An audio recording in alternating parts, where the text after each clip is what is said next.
দীঘা থেকে ঘুরে আসার পর শরীরটা আমার প্রচণ্ড খারাপ করে গেছিলো। মানে ওই যে বাসে করে যাওয়াটা প্রচণ্ড শরীরে আর নিতে পারছিল না, মানে এত ক্লান্ত লাগছিল। আর এই কদিন কাজ টাজ সব বন্ধই ছিল।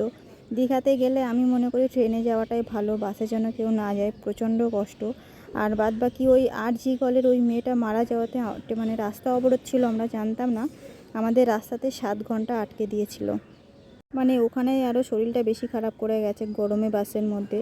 তো বাড়িতে এসে আজকে সকাল সকাল চলে গেছিলাম মার্কেটে, আমার কাজ ছিল সেগুলো সমস্ত কিছু সেরে টেরে ফেরার পথে দেখছিলাম রাস্তায় দেখো কত সুন্দর সুন্দর আমড়া মাখা হচ্ছিল।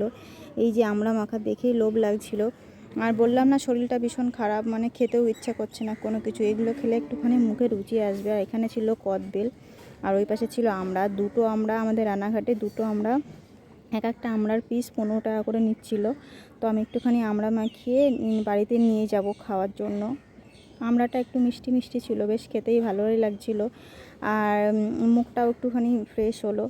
তো আমি বলবো যে দীঘাতে গেলে সবাই ট্রেনেই যাও, ভীষণ মজা করতে পারবে।